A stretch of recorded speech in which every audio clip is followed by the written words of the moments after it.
Hello friends, a very warm welcome to my channel. In this video, we are going to talk about Varun Beverages, which is another interesting company, one of the best performing stocks in the stock market over a long period of time, a consistently performing company.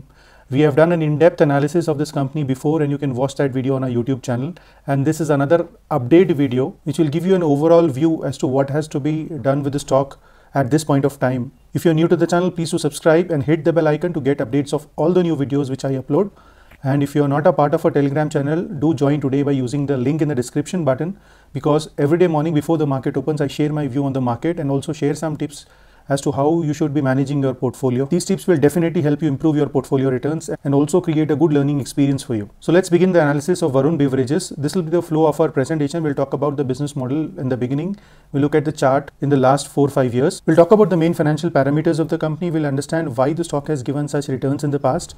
We'll understand the outlook of the management going forward. We'll look at the valuations, how they have changed over a period of time. We'll understand the risks of investing in the company and we'll form an overall view of the stock. So Varun Beverages is one of the largest franchisees of PepsiCo across the world.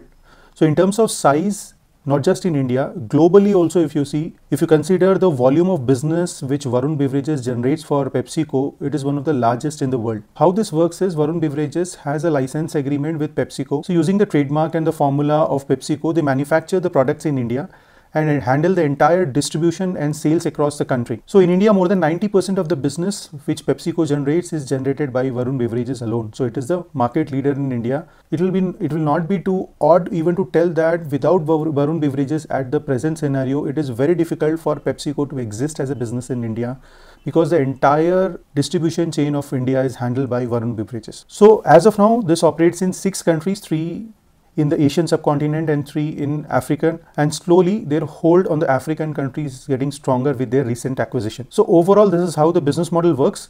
Varun Beverages has the production facilities, they handle the sales and distribution, and they also handle the outlet management. So if you see a refrigerator in any of the retail counters near your house or office, that refrigerator is also provided by Varun Beverages. On the other hand, PepsiCo has the trademarks. They formulate the concept and the formula of the products and they give those rights to Varun Beverages to manufacture. They also create the brand awareness and they also handle the research and development, the branding of the products, etc. So these are the entire range of products which Varun Beverages manufactures on behalf of PepsiCo in India and also sells and distributes it. If you look at the stock performance in the last 4 to 5 years, it has been a consistent performer. This is one of the most beautiful charts I have seen across the entire number of stocks listed in the stock market. So it was trading well below the 250 rupees. This stock has a recent split from 10 to 5, and from there it has risen to as high as nearly 1500 rupees. So it has generated multi-bagger returns for its shareholders. In terms of volumes, they have been consistently increasing. Earlier it was about 493 million cases, which had a small dip in the COVID year, and thereafter increased to about 913 million cases. And the volumes in the last 5 years have grown at a CAGR of 17%. So the volumes along with the percentage increase in the prices will result in the absolute value of sales increase, which you can see here. So the revenues have grown faster than the sales volumes.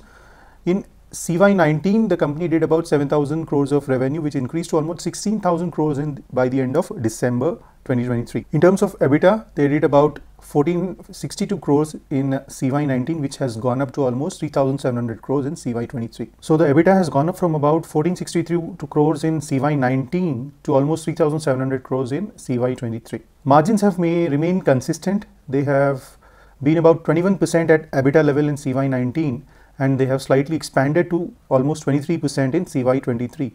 The management says that they would be comfortable in maintaining the EBITDA margins at about 21 to 22% going forward also. A few things which you have to keep in mind from the view of financials is that the company has a high inventory, and that's why the inventory days are 106, and going forward we should keep in mind that the inventory days should further not increase and the inventory should be maintained efficiently. The valuations in terms of price to book have gone up to almost 26x, which is a bit expensive from my point of view. And as long as the growth continues, well and good, but if at all there is a slowdown due to any reason in the future, then the valuations may have a higher downside risk. In terms of borrowings, as of now, they have about 5,400 crores of loans on their balance sheet, which over a period of time in absolute numbers, if you see, the trend has been on an increasing trend. So we should just keep a watch on this figure also going forward. Now, what led to the consistent rise in the price of the stock price in the last 5 years? The performance has been consistent in terms of revenue growth, in terms of the volume, in terms of EBITDA margins. Things have been consistent in the last 5 years. The company has expansion plans within India. They are adding 4 to 5 lakh new dealers or outlets every year, which is increasing their volumes. And they are also adding capacities at their existing plants and setting up new plants in India at different locations to service their customers. In terms of number of products, PepsiCo is coming up with new concepts, and those products are added in the product portfolio. And the company is also expanding beyond India. They have recently acquired a company in Africa, and gradually they will have a strong foothold in the African country also. So as the management is experienced in maintaining this, running this business in a big country like India, they would be quite comfortable in managing the same in the other countries across the globe. In terms of valuations, the stock has undergone a re-rating. Earlier it was trading at a lower multiple, which we'll look at the coming slide, which has also led to the rise in the stock price. What is the growth outlook of the company going forward? In terms of product portfolio, they will keep expanding their product portfolio, and in terms of geography, they will add new countries to their kitty, and they have recently acquired a company in Africa, which is creating a strong presence in the African continent. They are doing backward integration with respect to the packaging products which they use in their factories. They are also prepared to acquire companies which have the Pepsi license in different countries to grow faster. Overall, if you see in India, the demand is increasing because the rural consumption, which was weak earlier, is getting stronger day by day. In terms of margins, the management is confident that they will maintain the margins at a stabilized rate of about 21 to 22% at the EBITDA level. Now, when you look at the valuations, in the last 5 years, the average multiple in terms of earning which the company got is about 59 times. But right now, the stock is trading at around 85 times, which is higher than the historical average, and that's why in terms of valuations, the stock is looking a bit pricey. Now, what are the risks of investing in this company? The entire business of this company is dependent on PepsiCo. So if at all anything happens to the license agreement with PepsiCo, the entire business would collapse.